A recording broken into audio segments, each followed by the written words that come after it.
Bismillahirrahmanirrahim. Alhamdulillahi rabbil alamin. Allahumma salli ala Muhammad wa ala ali Muhammad. Alhamdulillah, atas izin Allah, channel ini akan membuat program khatam Al-Quran tiap bulan.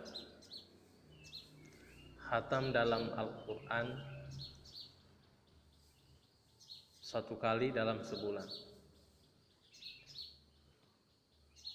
Pada channel ini yang pertama, kita akan bersama-sama untuk membaca satu juz dalam satu hari. Adapun juz yang kita baca sesuai dengan tanggal yang berjalan pada hari tersebut. Yang kedua, yakni kita membaca dengan mengikuti tilawah yang ada di video ini, tilawah yang ada di channel ini, agar kita bisa membaca sesuai dengan tajwid dan makharijul huruf yang benar. Yang ketiga, dan ini yang paling penting, kita memohon kepada Allah Subhanahu wa Ta'ala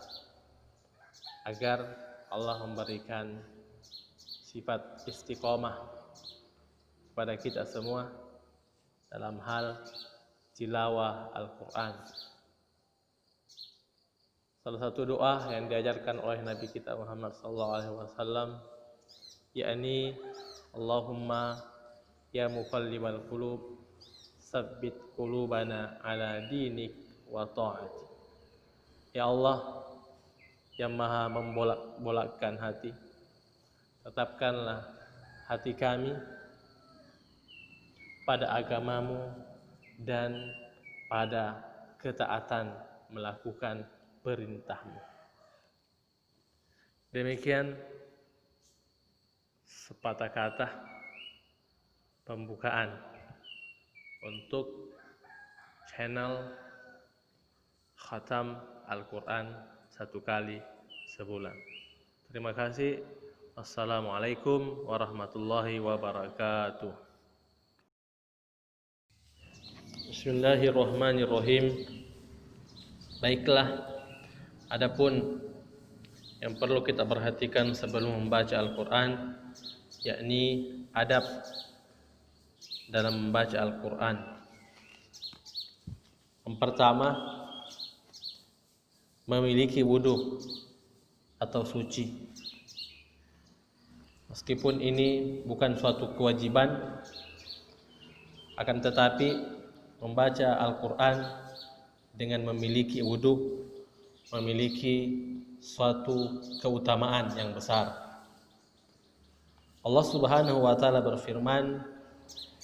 ba'da a'udzu billahi minasyaitonir rajim, la yamassuhu illal mutahharun. Tidak akan disentuh Al-Quran itu kecuali oleh orang-orang yang suci. Yang kedua, yakni membaca dengan tartil, membaca dengan pelan, tidak tergesa-gesa,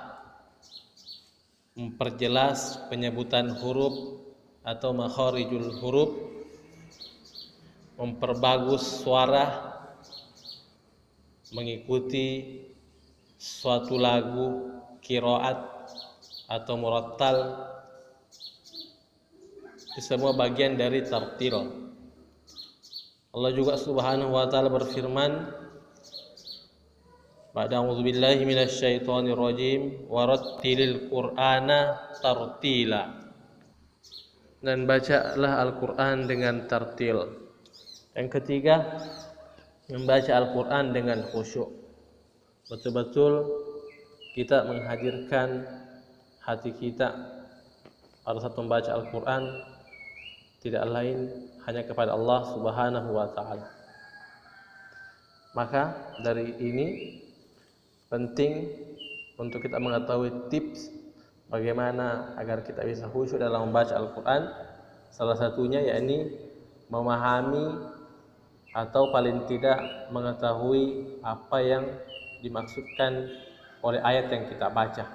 Sebagai contoh, ketika kita mendengar atau membaca kata jannah yang artinya surga, seraya dalam hati ini memohon kepada Allah Subhanahu wa taala agar kiranya Allah memasukkan kita kepada surga yang dijanjikan oleh orang-orang yang bertakwa. Begitu juga tatkala mendengarkan kata an-nar,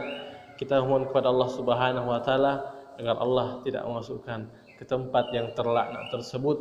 Dan begitu pun juga kata-kata yang lain seperti kata al-munafikun atau kata al-kafirun atau kata al-musyrikun. Saat kita membaca ayat-ayat tersebut atau kata-kata tersebut, kita mohon kepada Allah Subhanahu wa taala agar kita tidak digolongkan kepada orang-orang yang dilaknat oleh Allah Subhanahu wa taala. Kemudian yang keempat, ini membaca dengan tajwid yang benar. Ini juga penting. Bagaimana yang kita ketahui, ya, wajib bagi kita untuk mempelajari tajwid, dan bagaimana membaca Al-Quran dengan benar, bagaimana hukum izhar, hukum idgham, ikhfa ataupun mad dalam Al-Quran. Dan yang kelima, kita mulai membaca Al-Quran dengan isti'azah, yakni memohon perlindungan kepada Allah Subhanahu wa taala. Bagaimana Allah Subhanahu wa taala berfirman dalam Al-Quran, "Fa idza qara'tal Qur'an fasta'idz billah." Apabila engkau hendak membaca Al-Quran, maka mulailah dengan membaca ta'awudz atau mulailah dengan mohon perlindungan kepada Allah Subhanahu wa taala. Inilah adab-adab yang perlu kita perhatikan. Insyaallah pada hari ini Senin 10 Agustus 2020 kita akan sama-sama membaca juz 10. Sebelum kita membaca juz 10, mari kita sama-sama membaca Ummul Quran, yakni surah Al-Fatihah.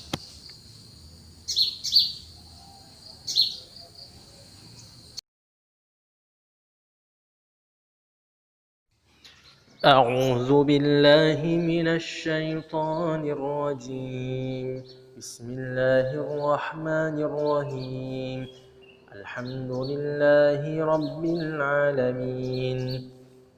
Ar-Rahmanir Rahim. Maliki yaumiddin. Iyyaka na'budu wa iyyaka nasta'in. اهدنا الصراط المستقيم صراط الذين أنعمت عليهم غير المغضوب عليهم ولا الضالين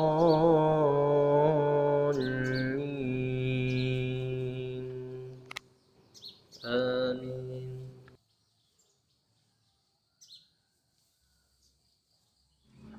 واعلموا أنما غنمتم من شيء فأن لله خمسه وللرسول ولذي القربى واليتامى والمساكين وابن السبيل إن كنتم آمنتم بالله وما أنزلنا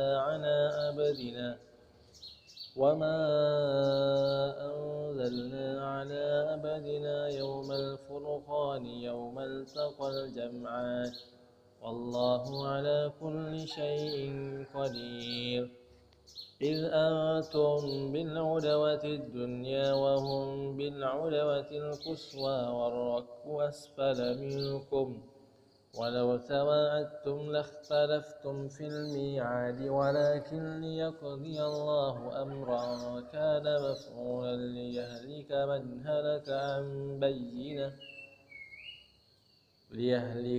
هلك عن بينة ويحيى من حي عن بينة وإن الله لسميع عليم. إذ يريكهم الله في منامك قليلا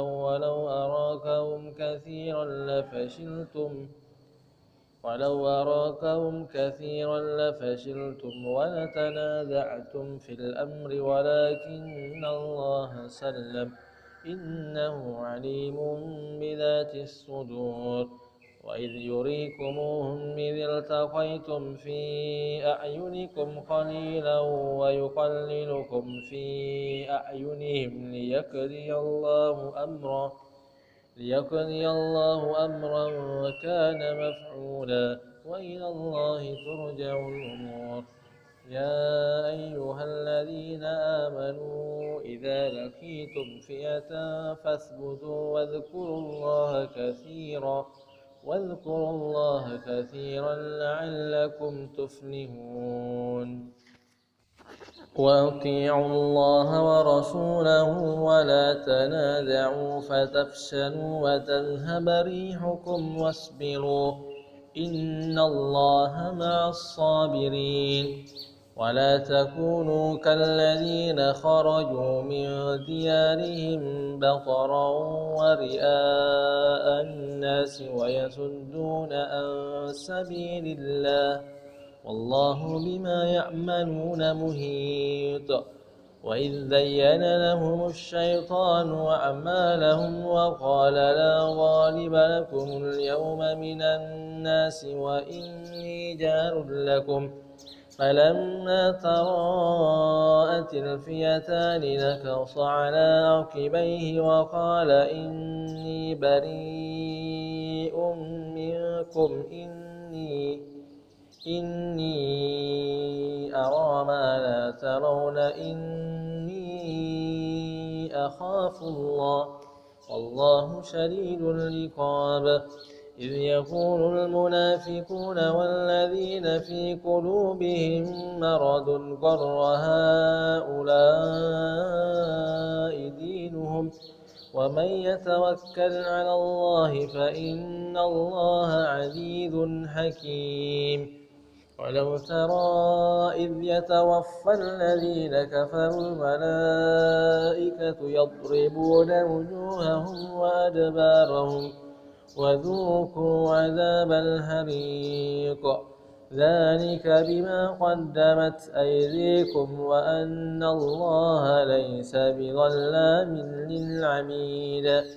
كدأب آل فرعون والذين من قبلهم كفروا بآيات الله فأخذهم الله بذنوبهم إن الله قوي شديد العقاب ذلك بأن الله لم يك مغيرا نعمة أنعمها على قوم حتى يغيروا ما بأنفسهم وأن الله سميع عليم كدأب آل فرعون والذين من قبلهم كذبوا بآيات ربهم فأهلكناهم بذنوبهم وأغرقنا آل فرعون وكل كانوا ظالمين إن شر الدواب عند الله الذين كفروا فهم لا يؤمنون الذين آهدت منهم ثم ينقضون أهدهم في كل مرة وهم لا يتقون فإما تثقفنهم في الحرب فشرد بهم من خلفهم لعلهم يذكرون وإما تخافن من قوم خيانة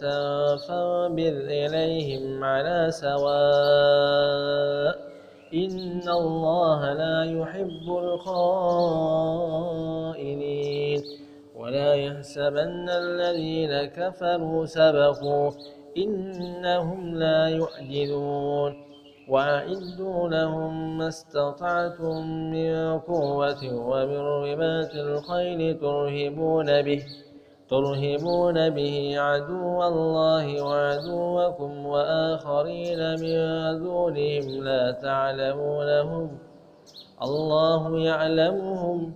وما تنفقوا من شيء في سبيل الله يوفى إليكم وأنتم لا تظلمون وإن جنحوا للسلم فاجنح لها وتوكل على الله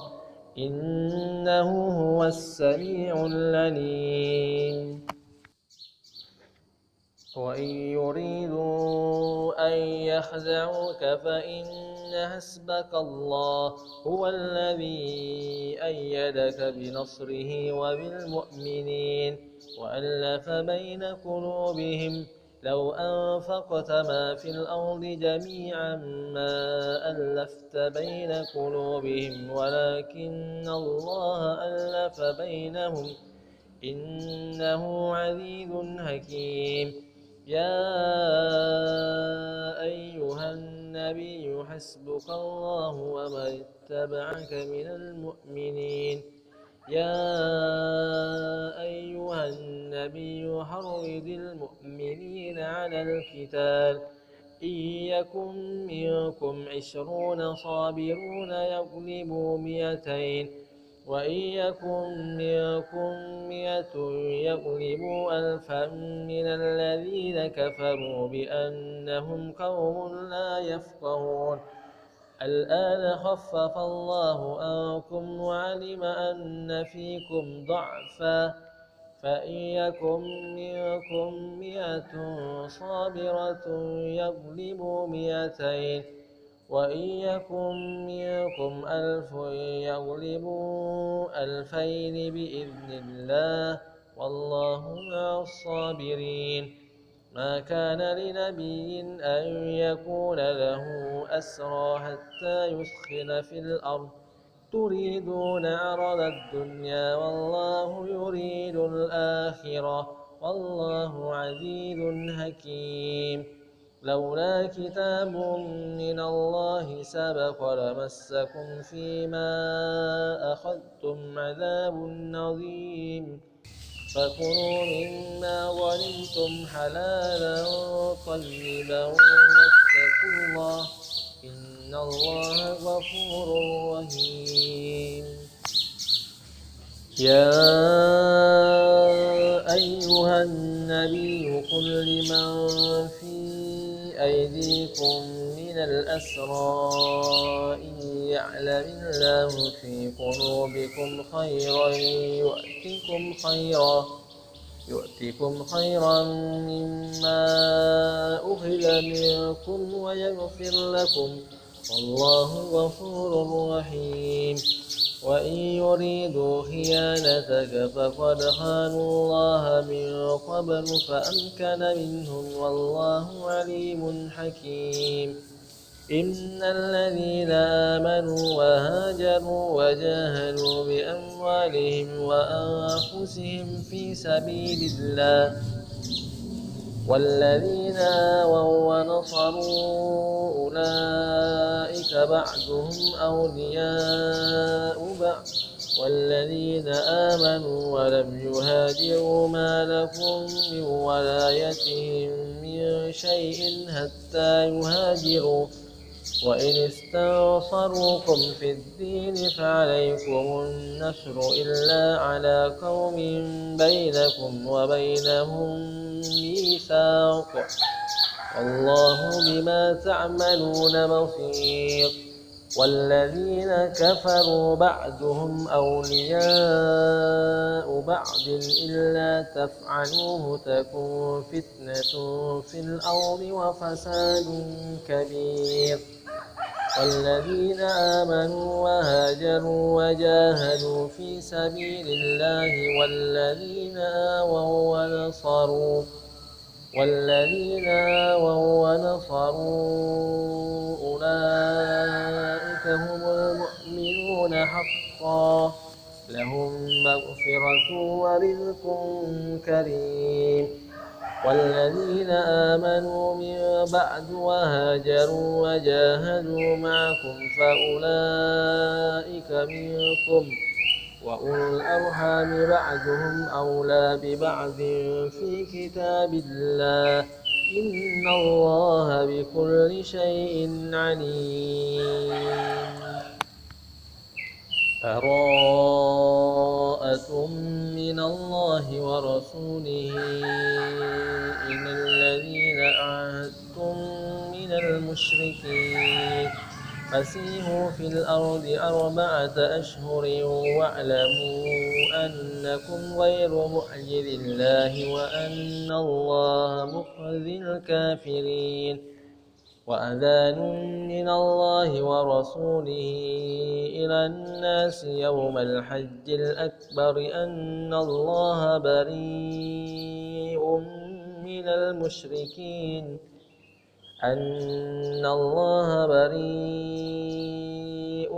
المشركين ورسوله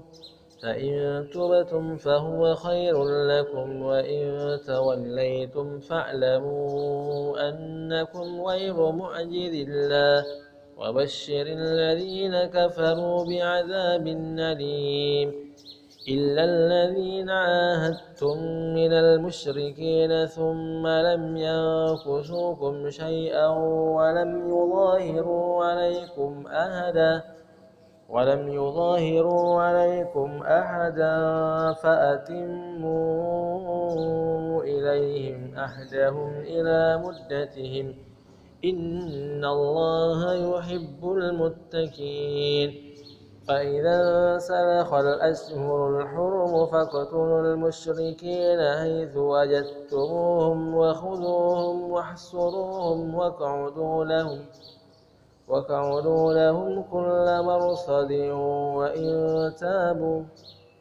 واقعدوا لهم كل مرصد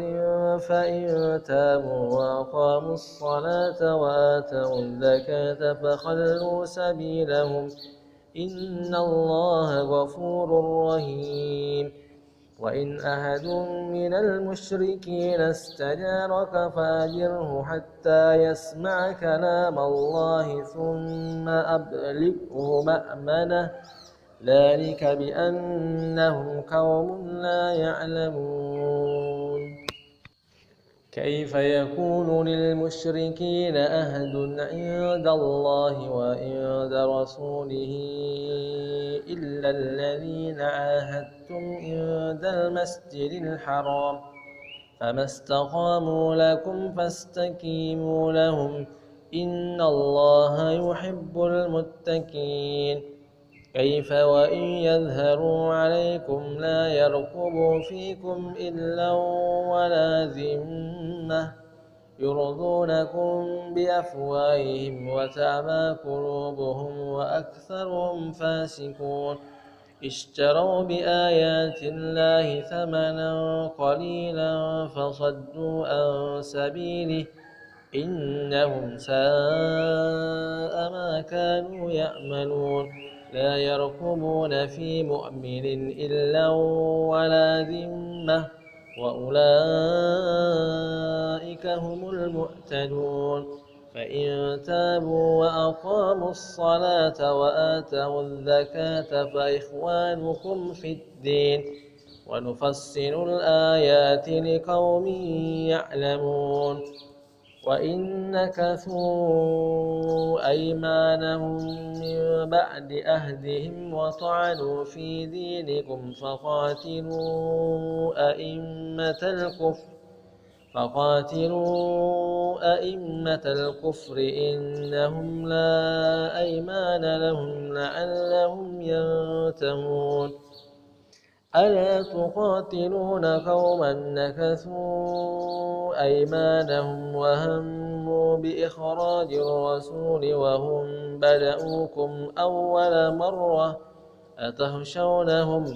فالله أحق أن تخشوه إن كنتم مؤمنين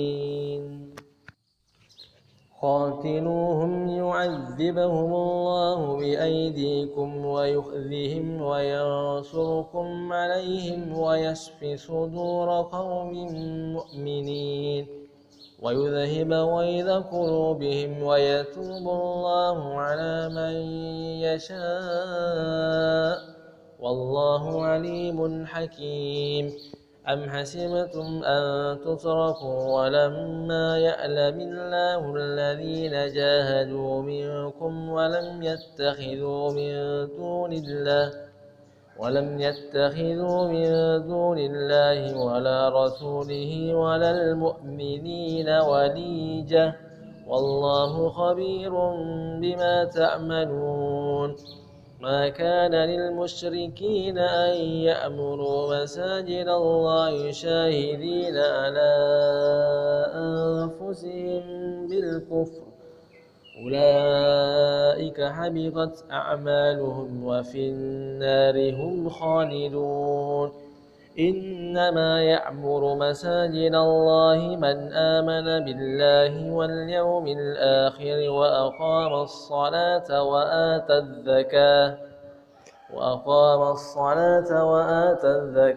ولم يخش إلا الله فعسى أولئك أن يكونوا من المهتدين أجعلتم سقاية الحاج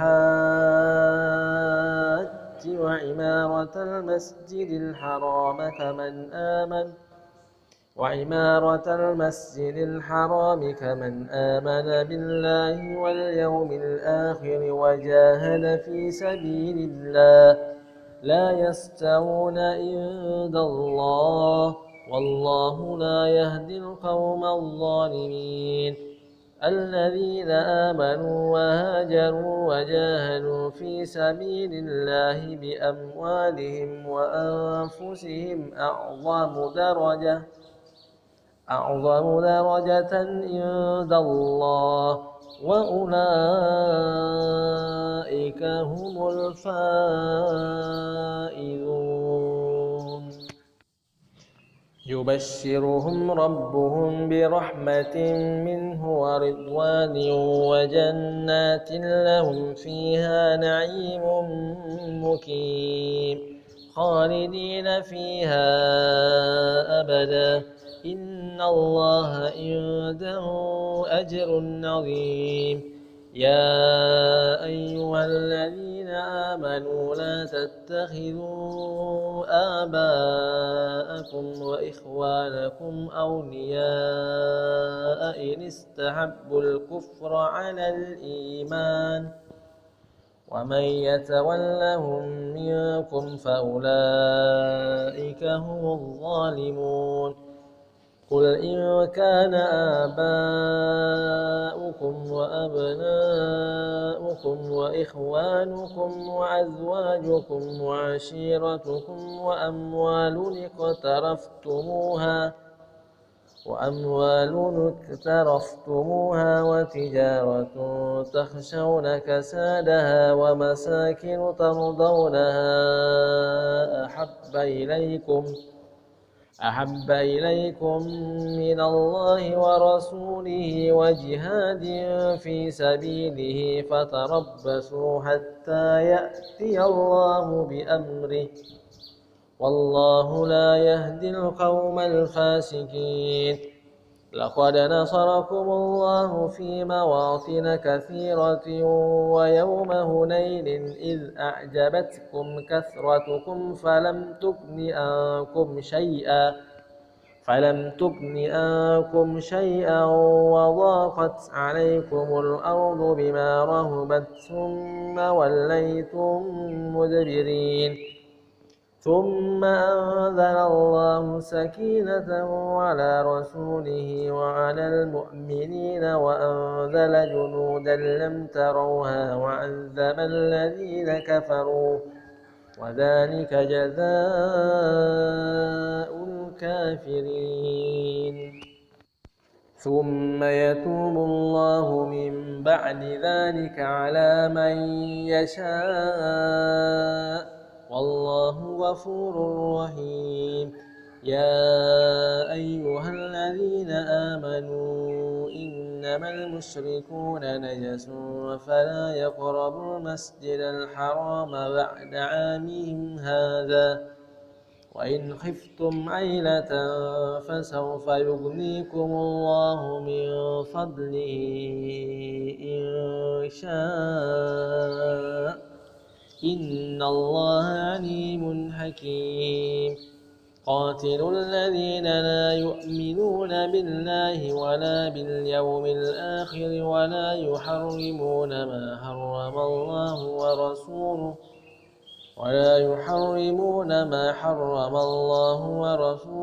ولا يدينون دين الحق من الذين أوتوا الكتاب حتى يعطوا الجزية عن يد وهم صاغرون وقالت اليهود عزير ابن الله وقالت النصارى المسيح ابن الله ذلك قولهم بأفواههم يضاهئون قول الذين كفروا من قبل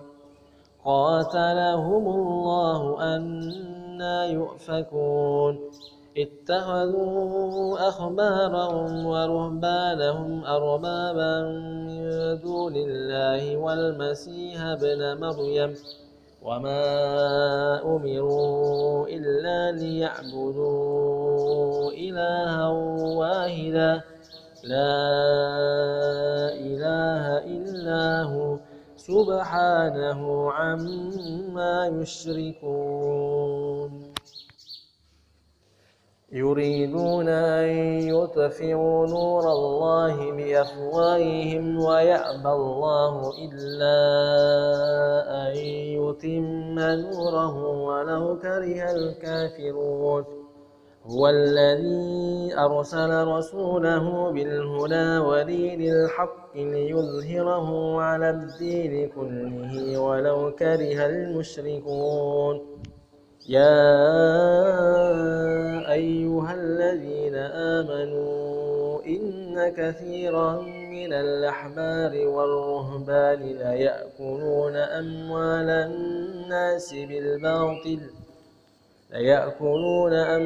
الناس بالباطل ويصدون عن سبيل الله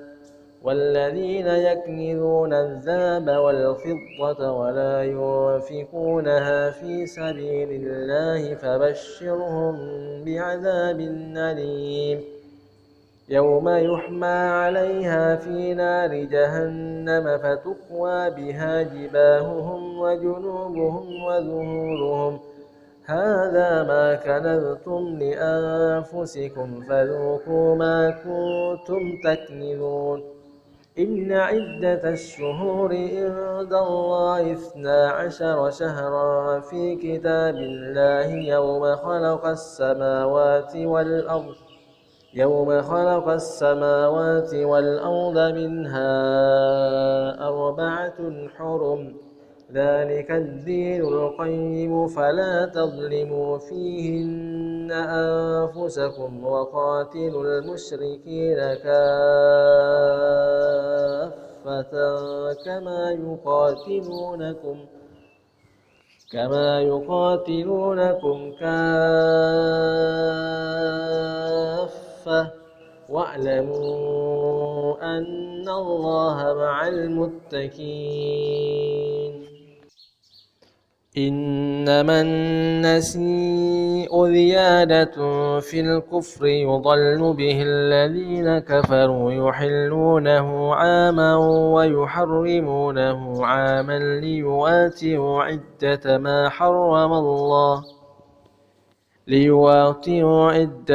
حرم الله فيحلوا ما حرم الله زين لهم سوء أعمالهم والله لا يهدي القوم الكافرين يا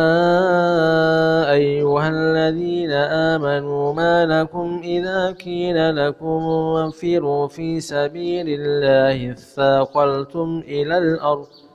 أرضيتم بالحياة الدنيا من الآخرة فما متاع الحياة الدنيا في الآخرة إلا قليل إلا تنفروا يعذبكم عذابا أليما ويستبدل قوما غيركم ولا تضروه شيئا والله على كل شيء قدير إلا تنصروه فقد نصره الله إذ أخرجه الذين كفروا ثاني اثنين إذ هما في الغار إذ يقول لصاحبه لا تحزن إن الله معنا فأنزل الله سكينته عليه وأيده بجنود لم تروها وجعل كلمة الذين كفروا السفلى وكلمة الله هي العليا والله عزيز حكيم انفروا خفافا وثقالا وجاهدوا بأموالكم وأنفسكم في سبيل الله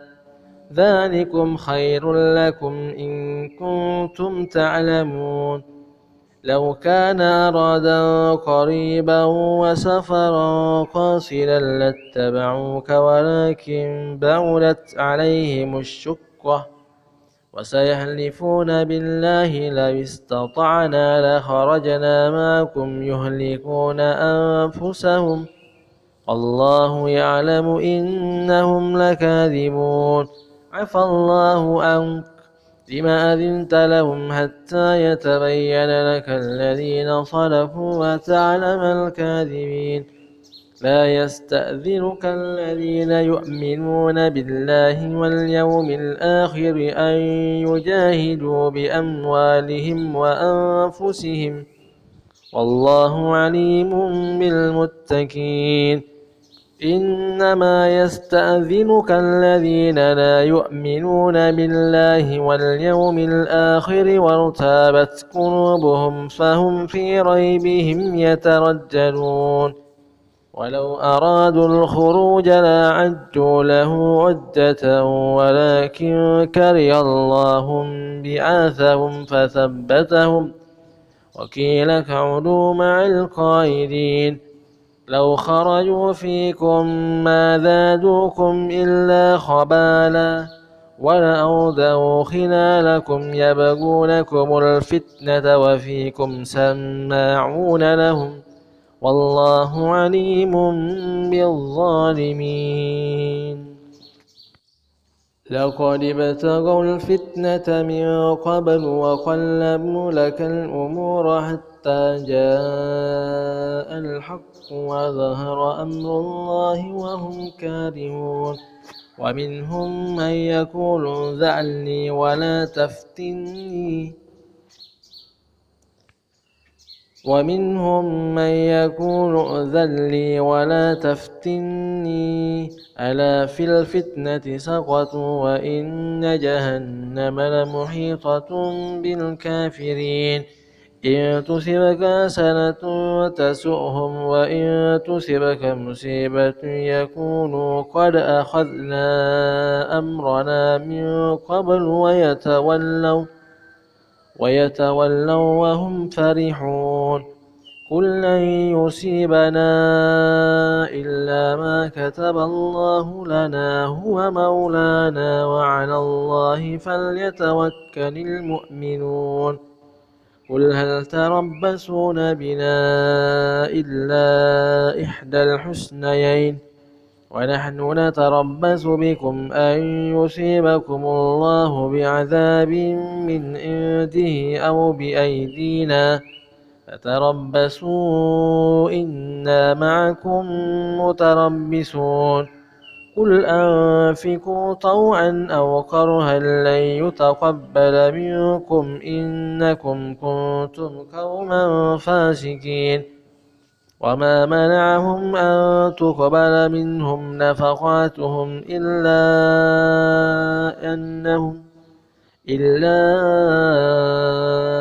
أنهم كفروا بالله ورسوله ولا يأتون الصلاة إلا وهم كسالى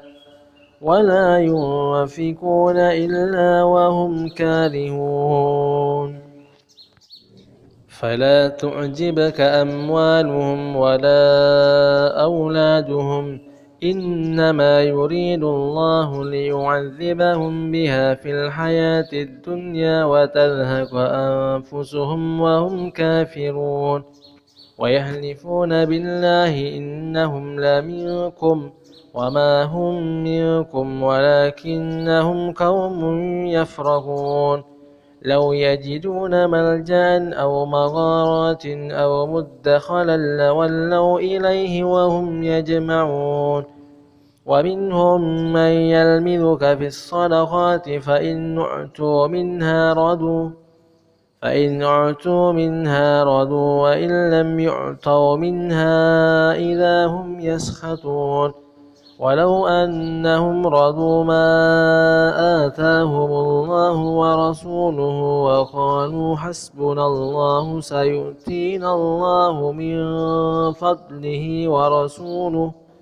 سيؤتينا الله من فضله ورسوله إنا إلى الله راغبون إنما الصدقات للفقراء والمساكين والعاملين عليها والمؤلفة قلوبهم وفي الرقاب والغارمين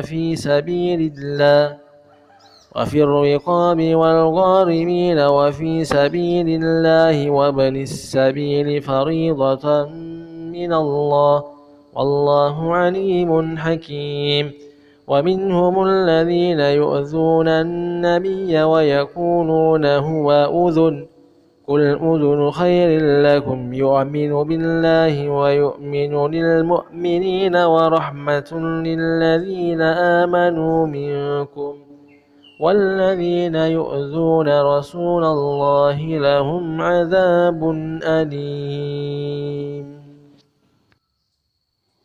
يحلفون بالله لكم ليرضوكم والله ورسوله أحق أن يرضوه إن كانوا مؤمنين ألم يعلموا أنه من يحادد الله ورسوله فأن له نار جهنم خالدا فيها ذلك الخزي العظيم يحذر المنافقون أن تنزل عليهم سورة تنبئهم بما في قلوبهم قل استهزئوا إن الله مخرج ما تحذرون ولئن سألتهم ليقولن إنما كنا نخوض ونلعب قل أبالله وآياته ورسوله كنتم تستهزئون لا تعتذروا قد كفرتم بعد إيمانكم إن نعفو عن طائفة منكم نعذب طائفة بأنهم كانوا مجرمين المنافقون والمنافقات بعضهم من بعض يأمرون بالمنكر وينهون عن المعروف ويقبضون أيديهم نسوا الله فنسيهم إن المنافقين هم الفاسقون وعد الله المنافقين والمنافقات والكفار نار جهنم خالدين فيها هي حسبهم ولعنهم الله ولهم عذاب مقيم كالذين من قبلكم كانوا أشد منكم قوة وأكثر أموالا وأولادا فاستمتعوا بخلاقهم فاستمتعتم بخلاقكم كما استمتع الذين من قبلكم بخلاقهم وخضتم كالذي خاضوا أولئك حبطت أعمالهم في الدنيا والآخرة وأولئك هم الخاسرون ألم يأتهم نبأ الذين من قبلهم قوم نوح وعاد وثمود وقوم إبراهيم وأصحاب مدين والمؤتفكات أتتهم رسلهم بالبينات فما كان الله ليظلمهم ولكن كانوا أنفسهم يظلمون والمؤمنون والمؤمنات بعضهم أولياء بعض يأمرون بالمعروف وينهون عن المنكر ويقيمون الصلاة ويؤتون الزكاة ويطيعون الله ورسوله أولئك سيرحمهم الله إن الله عزيز حكيم وعد الله المؤمنين والمؤمنات جنات تجري من تحتها الأنهار خالدين فيها ومساكن طيبة في جنات عدن ورضوان من الله أكبر ذلك هو الفوز العظيم يا أيها النبي جاهد الكفار والمنافقين واغلظ عليهم ومأواهم جهنم وبئس المصير يحلفون بالله ما قالوا ولقد قالوا كلمة الكفر وكفروا بعد إسلامهم وهموا بما لم ينالوا وما نقموا إلا أن أغناهم الله ورسوله من فضله فإن يتوبوا يك خيرا لهم وإن يتولوا يعذبهم الله عذابا أليما في الدنيا والآخرة وما لهم في الأرض من ولي ولا نصير ومنهم من عاهد الله لئن آتانا من فضله لنصدقن ولنكونن من الصالحين فلما آتاهم من فضله بخلوا به وتولوا وهم معرضون فأعقبهم نفاقا في قلوبهم إلى يوم يلقونه بما أخلفوا الله ما وعدوه وبما كانوا يكذبون ألم يعلموا أن الله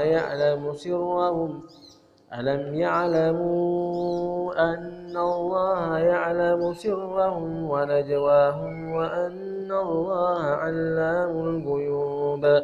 الذين يلمزون المطوعين من المؤمنين في الصدقات والذين لا يجدون إلا جهدهم فيسخرون منهم سخر الله منهم ولهم عذاب أليم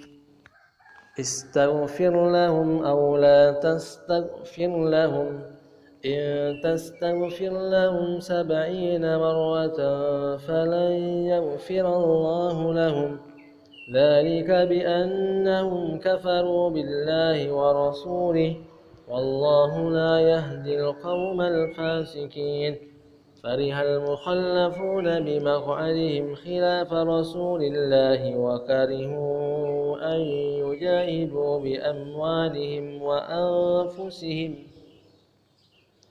بأموالهم وأنفسهم في سبيل الله وقالوا لا تنفروا في الحر قل نار جهنم أشد حرا لو كانوا يفقهون فليضحكوا قليلا وليبكوا كثيرا جزاء بما كانوا يكسبون فإن رجعك الله إلى طائفة منهم فاستأذنوك للخروج فقل لن تخرجوا معي أبدا ولن تقاتلوا معي عدوا إنكم رضيتم بالقعود أول مرة فاقعدوا مع الخالفين ولا تصل على أحد منهم منهم مات أبدا ولا تقم على قبره إنهم كفروا بالله ورسوله وماتوا وهم فاسقون ولا تعجبك أموالهم وأولادهم إنما يريد الله أن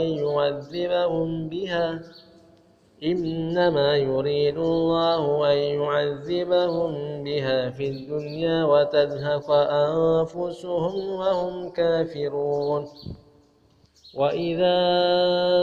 أنزلت سورة أن آمنوا بالله وجاهدوا مع رسوله استأذنك أولو الطول منهم وقالوا ذرنا لكم مع القاعدين رضوا بأن يكونوا مع الخوالف وطبع على قلوبهم فهم لا يفقهون لكن الرسول والذين آمنوا معه جاهدوا بأموالهم وأنفسهم وأولئك لهم الخيرات وأولئك هم المفلحون أعد الله لهم جنات تجري من تحتها الأنهار خالدين فيها ذلك الفوز العظيم وجاء المعذرون من الأعراب ليؤذن لهم وقعد الذين كذبوا الله ورسوله سيصيب الذين كفروا منهم عذاب أليم ليس على الضعفاء ولا على المرضى ولا على الذين لا يجدون ما ينفقون حرج إذا نصروا لله ورسوله ما على المحسنين من سبيل والله غفور رحيم ولا على الذين إذا ما أتوك لتحملهم قلت لا أجد ما أحملكم عليه تولوا وأعينهم تفيض من الدمع حزنا ألا يجدوا ما ينفقون إنما السبيل على الذين يستأذنونك وهم أغنياء رضوا بأن يكونوا مع الخوالف وطبع الله على قلوبهم فهم لا يعلمون. Doa setelah membaca Al-Quran. Allahumma arhamna bil Qur'an waj'alhu lana imaman wa nuran wa hudan wa rahmah. Allahumma dhakkirna minhu ma nasina wa 'allimna minhu ma jahilna warzuqna tilawatahu ana al-layli wa atrafan nahar waj'alhu lana hujjatan ya rabbal alamin.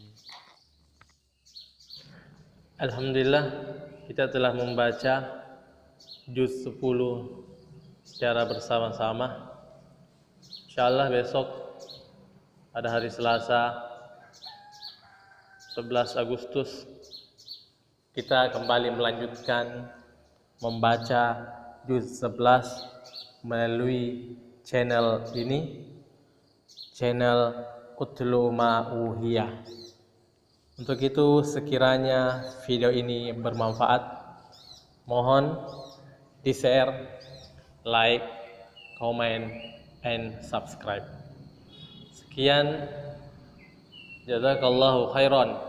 Assalamualaikum warahmatullahi wabarakatuh.